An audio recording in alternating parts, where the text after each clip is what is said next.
એક દિવસ, બે દિવસ ને ત્રીજા દિવસનું યુદ્ધ થયું ને દાદો ભીષ્મ એટલા બાણ ઉપર બાણ મળ્યો મારવા ભાઈ. કૃષ્ણથી ન રહેવાનું, આજ અર્જુન મરી જાય. રથનું પૈડું લઈને કૃષ્ણ દોડ્યા. અર્જુને પગ પકડી લીધો. બાપ તારી પ્રતિજ્ઞા તૂટે. તે પ્રતિજ્ઞા કરી હતી હું શસ્ત્ર ધારણ નહીં કરું. પાછા વાળ્યા કૃષ્ણ. ચોથી રાત્રે દુર્યોધન આવ્યો. દાદા ભીષ્મને કહે છે કે ભીષ્મ, આપણો પરાજય કેમ થાય છે?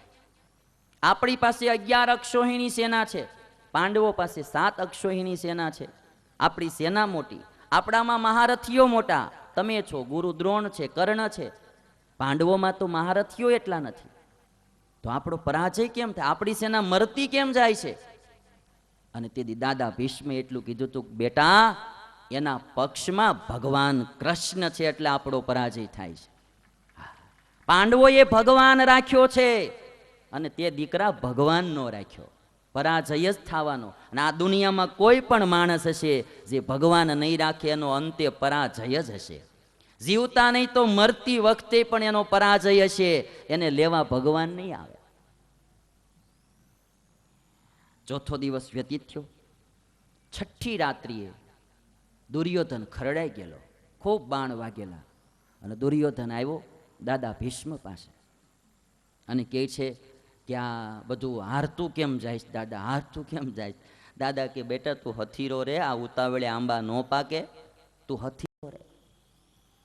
અને પછી જ્યારે 8મી રાત્રિ આવી, દુર્યોધનથી રહેવાય નહીં હો ભાઈ. અને દાદા પાસે આવીને કહે છે, દાદા સાંભળી લ્યો, તમે લડો છો મારા પક્ષમાં પણ તમારું દિલ પાંડવો બાજુ છે કે નહીતર મારો વિજય થયા વિના રે નહીં.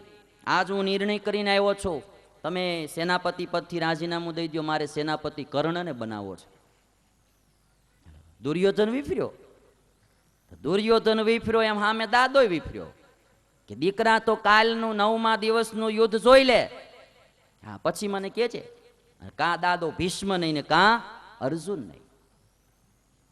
અને 9મા દાડે પછી જે દાદાએ યુદ્ધ શરૂ કર્યું ભાઈ, અને યુદ્ધમાં એટલી વરસાદ વરસાયો બાણોનો, કૃષ્ણને એમ થયું કે હવે આ અર્જુનીઓ બચવાનો. આજ દાદો વિફર્યો. અને ભાઈ બ્રહ્મચર્યની મૂર્તિ, ત્યાગ વૈરાગની મૂર્તિ, ભીષ્મ જેવું રત્ન વિફરે. અરે અર્જુન, હું અર્જુન જેવા 100 અર્જુન આવે ને, કોઈ એની ગણતરીમાં ન આવે. અને બાણ ઉપર બાણ મારવા માંડ્યા. અને ત્યારે છે ને ભાઈ કૃષ્ણને પૈડું લઈને દોડવું પડ્યું. બીજી વાર દોડ્યા. અને ભીષ્મની પ્રતિજ્ઞા હતી, જે દિવસે યુદ્ધ શરૂ થવાનું હતું, દુર્યોધન ને અર્જુન બે કૃષ્ણ પાસે મદદ માગવા ગયા. કૃષ્ણ સૂતેલા, દુર્યોધન તો ઓશિકા પાસે જઈને બેઠો અને અર્જુન તો પગ પાસે બેઠો. ભગવાન જાગ્યા એટલે કહે છે કે આવો આવો, 2 જણા આવ્યા છો તો માગી લો, શું માગવું છે? તો કે અમને યુદ્ધમાં મદદ કરો. દુર્યોધન કે પેલો હું આવ્યો છું. હા પેલો હું આવ્યો છું. કે તો અર્જુન કાંઈ બેઠો તો પગે બાકી, પેલો માથે તો હું આવીને બેસી ગયો તો. ભગવાન કે તો તું પેલું માગી લે. એક બાજુ મારી નારાયણી સેના છે, એક બાજુ હું છું. તમારે જેને જે જોઈએ તે માગી લો, પણ હું એક પ્રતિજ્ઞા કરું છું, હું હથિયાર ધારણ નહીં કરું. જેના પક્ષમાં આવીશ હું હથિયાર ધારણ નહીં કરું. દુર્યોધન એમ છું પેલું માગવાનું છે ને, હથિયાર વિનાના ગોવાળી અહીંયા લઈ જઈને કરવો હું? કે આપણે કે નારાયણી સેના. ભગવાન કે સારું. અર્જુન હામું જોયું. અર્જુન કે પ્રભુ તમે મારા ભેગા રહ્યો. અને અર્જુને ભગવાન કૃષ્ણને રાખ્યા. દુર્યોધન આવ્યો દાદા ભીષ્મ પાસે, દાદા આવી રીતે થયું. દાદા કે પણ તે શું માગ્યું? મેં તો નારાયણી સેના માગી. અરે બટા ભૂલ ખાઈ ગયો. દાદો ભીષ્મ કહે છે તું ભૂલ ખાઈ ગયો. કાં? તારે કૃષ્ણ માગવા હતા. પણ એને તો પ્રતિજ્ઞા કરી છે કે હું હથિયાર ધારણ નહીં કરું. દાદા કે હથિયાર વિનાનોય કાફી. એ હથિયાર વિનાનોય કાફી. પણ બેટા તારા સંતોષ માટે કહું છું કે જો કૃષ્ણએ પ્રતિજ્ઞા કરી હોય કે હું હથિયાર ધારણ નહીં કરું, તો આજ હું પણ ભીષ્મ પ્રતિજ્ઞા કરું છું, વાસુદેવ કર ચક્ર ન ધરે તો તુજકો મુખ ન દિખાવું, લાજત હૈ મેરી ગંગા જનની ઓર સંતનું સૂત ન કહાવું. જો કૃષ્ણ હાથમાં હથિયાર ધારણ ન કરે તો હું ગંગાનો દીકરો નહીં, હું સંતનો દીકરો નહીં, તને મારું મોઢું ન દેખાડું. ભીષ્મની પ્રતિજ્ઞા. અને એક બાણે પૃથ્વી પ્રજાળું, બીજે બ્રહ્માંડ ડોલાવું. ભીષ્મ બોલે, એક બાણે પૃથ્વી પ્રજાળું, બીજે બ્રહ્માંડ ડોલાવું, ત્રીજે બાણે હરિ ચક્ર ન ધરે તો અર્જુનનું શીશ ઉડાવું. અને એ પ્રતિજ્ઞાને આજ નજરમાં રાખીને બોથરાટી બોલાવે ભાઈ.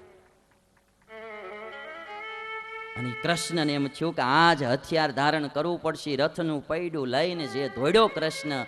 અને ત્યારે દાદો ભીષ્મ એમ કે આપ કહે ઉમે શસ્ત્ર બિન ભૂમિ હરહુ સબ ભાર, હમકો ક્ષત્રિય ન ગીને બોલહુ બચન વિચાર. હે કૃષ્ણ, તું પ્રતિજ્ઞા કરીને બેઠો કે હું હથિયાર વિના બધાને મારી નાખીશું, અમે ક્ષત્રિય નથી?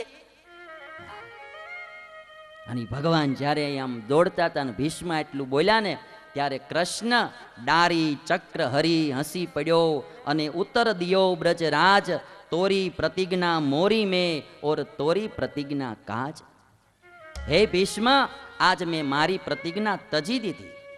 તજી પ્રતિજ્ઞા મોરી મેં તોરી પ્રતિજ્ઞા કાજ. તારી પ્રતિજ્ઞા દ્રઢ રાખવા માટે આજ મેં મારી પ્રતિજ્ઞા જાતી કરી. તે પ્રતિજ્ઞા કરી હતી ને કે હું કૃષ્ણને હથિયાર હાથમાં ધારણ કરાવીશ, મેં પ્રતિજ્ઞા કરી હતી કે હું ધારણ નહીં કરું, પણ છતાંય આજ ધારણ કરીને આવ્યો છું.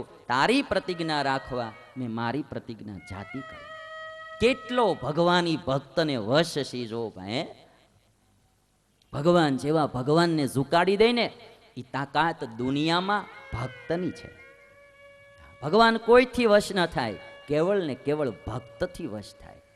એ ગોપીઓ આગળ નાચે, હા, અને આ દાદા ભીષ્મ આગળ પ્રતિજ્ઞા તોડીને અને જાવું પડે. અને પછી 10મા દિવસના યુદ્ધે દાદા 9મી રાત્રિએ પછી છે ને ભૂખા બોલી ગયા ને અર્જુનના, ત્રાહી મામ થઈ ગયો અર્જુન. ઓ ભાઈ, દાદા પાસે જઈને કહે છે કે દાદા, તમને જીતવા હોય તો શું કરવું? મહાભારતનું યુદ્ધ તો જોવો, દિવસે લડે ને માળા રાતે શિબિરમાં ભેગી ચા પીવે બધાય, વાતો ચીતું કરે. દુર્યોધન માળો, અને મને મજા આવે. આપણને એમ થાય કે આ મહાભારતનું યુદ્ધ કેવું, દિવસે લડે, રાતે બધા પાછા ભેગા મળીને ખાઈ પીવે. તમારે બાંધવું હોય ને તો આવું બાંધવું. બપોરે બાંધ્યા પતિ પત્ની, સાંજે પાછું ભેગું થઈ જવું છે. પછી 10 દી સુધી કાંઈ એનું રખાય. હાંજે દુર્યોધન અર્જુન જઈને દાદાને કહે છે કે દાદા, હવે મારે તમને કાલે મારી નાખવો હોય તો શું કરું? દાદા, હવે હું થાકી ગયો છું, દાદા હવે હું કરું? અને તેથી દાદા માથે હાથ મૂકીને કે બેટા અર્જુન, કાલ તારા રથમાં શિખંડીને મોરે રાખજે, હું હથિયાર મૂકી દઈશ અને પછી તું મને મારી નાખજે. આમ આમ આમ જોવો તો ખરા, રાતે એને પોતાના મૃત્યુના એ ઉપાયો બતાવે.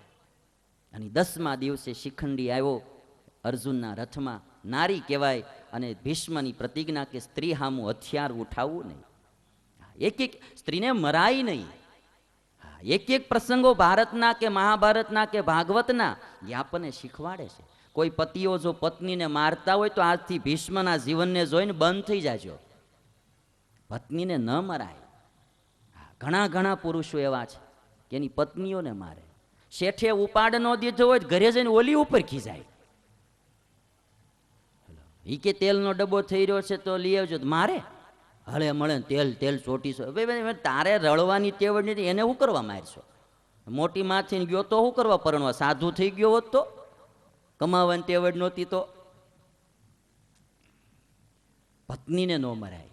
અબળા ઉપર કોઈ દિવસ હાથ ન ઉઠાવાય. કોઈ પણ પતિ ક્યારે એના પત્નીને મારતા હોય તો ભીષ્મના જીવનમાંથી શીખજો કે સ્ત્રી ઉપર કોઈ દી હાથ ન ઉપાડાય, એને ગાળ પણ ન દેવાય, એને કોઈ દિવસ મરાય પણ નહીં, અપશબ્દો પણ ન કહેવાય. અને એમાં ખાસ પતિએ એટલું યાદ રાખવું જોઈએ કે તમારા આધારે એના મા બાપ પુત્ર પરિવાર જે કાંઈ એની સંપત્તિ હોય એ છોડી અને તમારે ત્યાં આવી છે, એ તમારા આધારે આવી છે. એને પોતાનું ઘર છોડ્યું, મા બાપ છોડ્યા, શું કરવા? પતિના આધારે. પછી પતિ એને મરાય નહીં. અને પછી જો એ તમને હામું મારી લેતી હોય તો પછી તમારે જે કરવું એમાં હું પછી ન પડું. એમાં પછી આપણે ભાઈ અન્યાય થાય એવું હું કોઈને વાત નથી કરતો. જો એ તમને હબોડી નાખતા હોય તો પછી તમારે જે નિર્ણય કરવો એમાં પછી એમાં વચમાં મન ન લાવતા, સ્વામી આમ કીધું હતું. પણ બને ત્યાં સુધી કોઈ દી મારું નહીં. અને 10મા દિવસે દાદા ભીષ્મ બાણશૈયા ઉપર ઢળી પડ્યા, અર્જુને માર્યા, બાણશૈયા ઉપર સૂતા. સાંજનું યુદ્ધ પૂરું થયું અને દાદા સૂતા છે. અર્જુનને બધા કૌરવો પાંડવો આવ્યા અને ભીષ્મ કહે છે કે બેટા અર્જુન, હા બેટા તે તો મને બાણની પથારી તો કરી દીધી. આમ અર્જુન બાણ મારતો તો ને, હવે જે દાદાના ખોળામાં એ રમી રમીને મોટો થયેલો, એ દાદાને બાણ મારતા આમ અર્જુનનું હૈયું નહોતું હાલતું. મોઢું પાછું રાખી અને તમને કહું ને, બાપના પ્રેમ કરતા દાદાનો પ્રેમ બહુ મોટો હોય. દાદા ને દાદી તો ભૂલાય નહીં. એ ખોળામાં છોકરાને હુવાડીના માથે હાથ ફેરવતા હોય, ખાવાનું આમ ચીકવાદિક પદાર્થ આવ્યો હોય ને તો એ દાદા દાદી ખાય ને એના છોકરાને મોઢામાં કોળિયા દઈને ખવડાવે. હવે ઈ દાદાને બાણ મારવા ભાઈ કેમ મરાય? એમ અર્જુન આમ પાછું વાળું જોઈ જાય અને આમ બાણ છોડે અને એક પણ બાણ મારા દાદાના માથે ન વાગે એમ બાણ મારે. અર્જુને એટલે ના પાડી દીધી હતી કે મારે યુદ્ધ નથી કરવું. દાદા ભીષ્મને સામે જોયા ને એમ થાય કે મારે આને કેમ મારવા. એ બાણ બધા આમ શરીરે વાગેલા, માથું લબડતું હતું. અને તેથી દાદાએ એટલું કીધું હતું, બેટા આ ઓશિકાની કંઈક વ્યવસ્થા કર્યા, માથું લબડે છે. અને તેથી અર્જુને વળી પાછા 2 બાણ માર્યા અને 2 બાણ મારીને આમ બાણ કરી દીધું અને દાદાને ઓશિકું બનાવી દીધું. બીજે દિવસે સવારમાં યુદ્ધમાં આવે, અર્જુન દાદાને પગે લાગવા આવ્યો છે. અને તેથી ભીષ્મ દાદાએ એટલું કીધું, બેટા તરસ લાગી છે, કાંઈક પાણીની વ્યવસ્થા કરી. દુર્યોધન એમ કે આપણા સેનાના માણસ કહેવાય, એ તો પાણી ભરવા દોડ્યો. અર્જુનને કહે છે દાદા ભીષ્મ, બેટા તું વ્યવસ્થા કરી. અને અર્જુન એક બાણ માર્યું અને પાતાળમાંથી ગંગાજળ પ્રગટાવી અને સીધી શેડ દાદાના મોઢામાં નાખી. દાદાને પાણી પાયું. અને પછી દિવસો જવા માંડ્યા. મહાભારતનું યુદ્ધ પૂરું થયું અને ત્યારે યુધિષ્ઠિરને ખૂબ શોક થયો કે મેં એક રાજ માટે કેટલા નિર્દોષ માણસોને મારી નાખ્યા.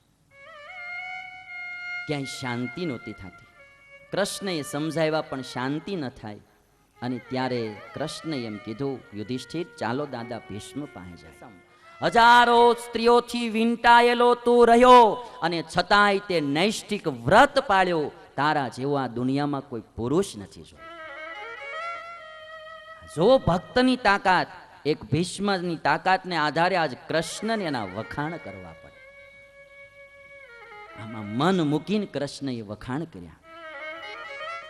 દાદા ભક્તિ વિના હું કોઈને મારું સ્વરૂપ બતાવતો નથી. મારું દર્શન અને એમાંય અંતકાળે ભક્ત વિના થાય નહીં. યતઃ ખલુ પરા ભક્તિ મયી તે પુરુષર્ષભ તતો મયા વપુર દિવ્યમ ત્વયી રાજન પ્રદર્શિતમ.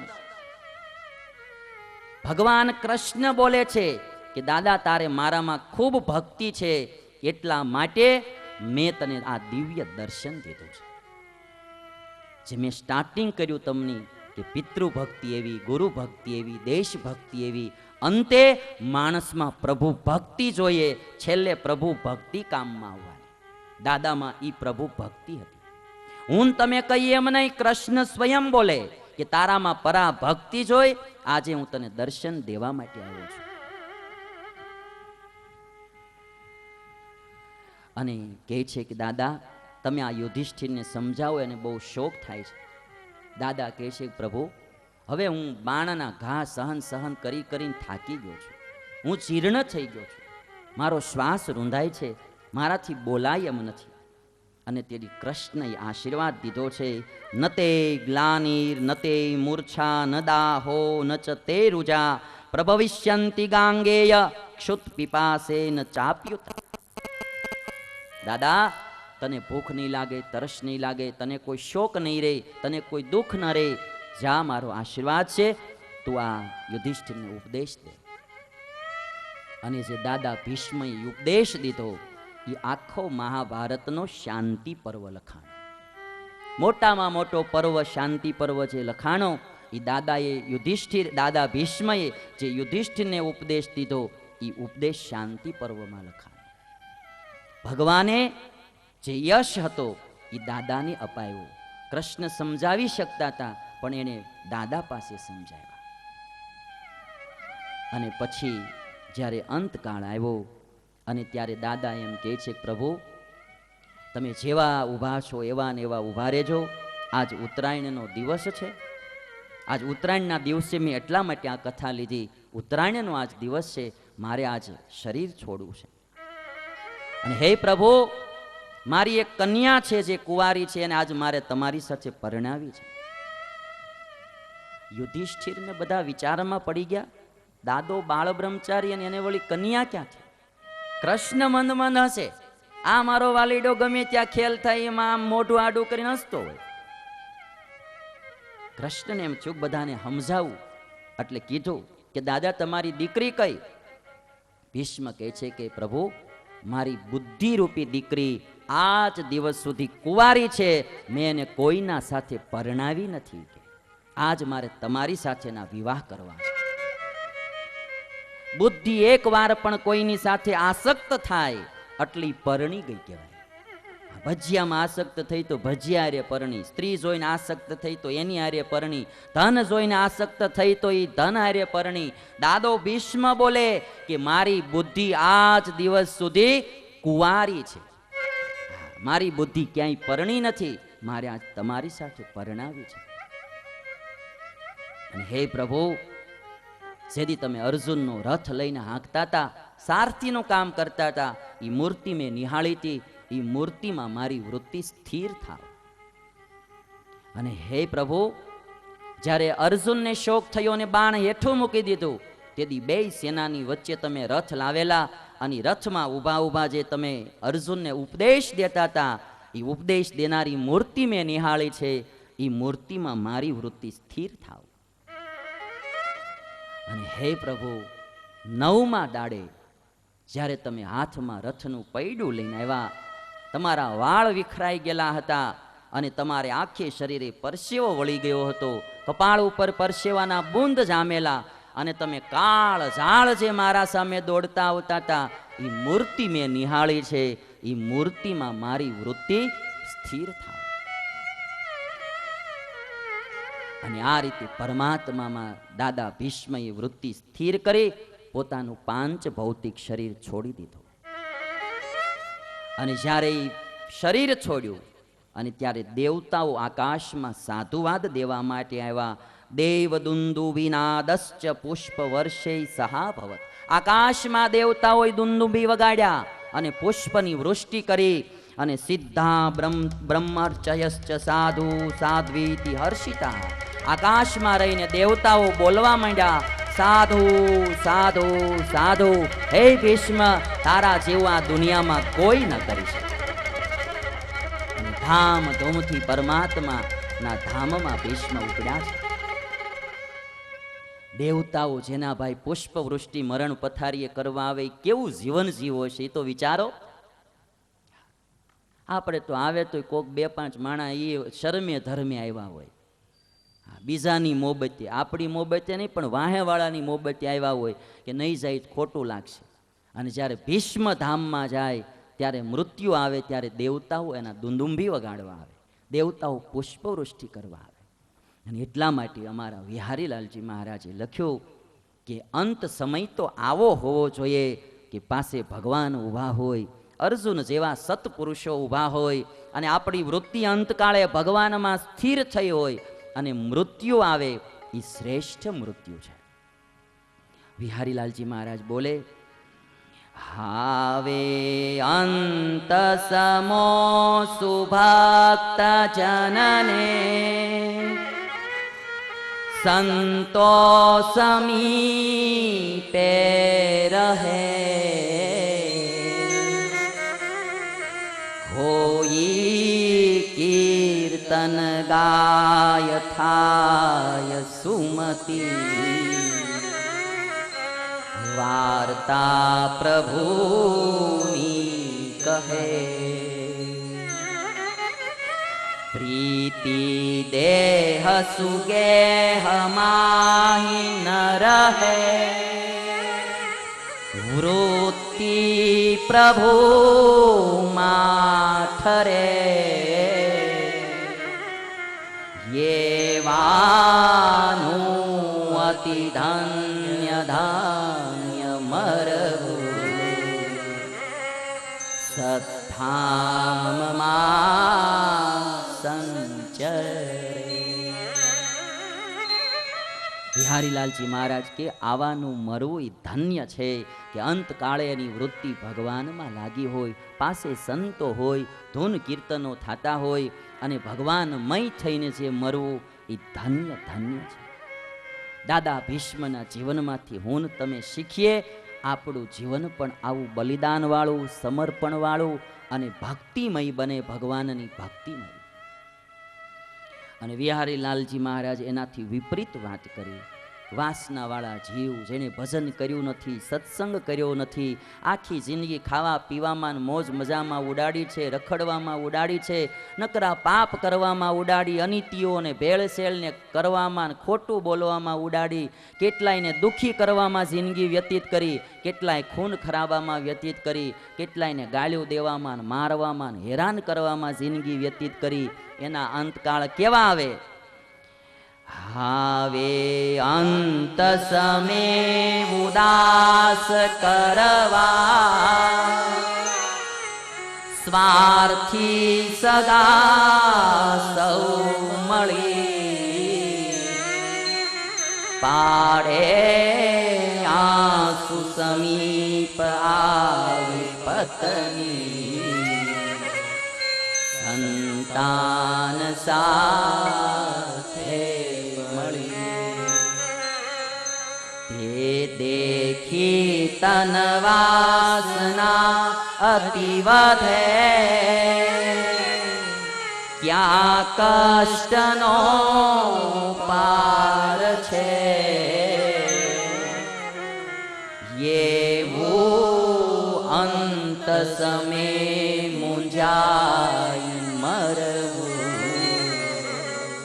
ધિક્કાર ધિક્કાર છે.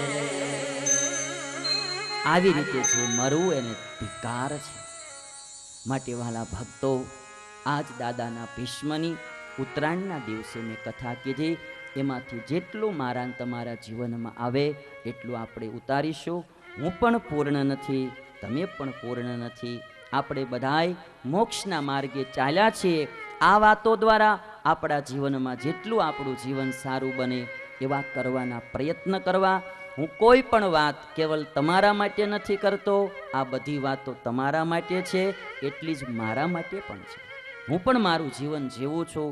મારા જીવનને બને એટલો સારો ઓપ આપવા મથું છું. જેટલો ઉચ્ચ કોટીનું આપણું જીવન બને એવા પ્રયત્ન આપણે બધાએ કરવા જોઈએ.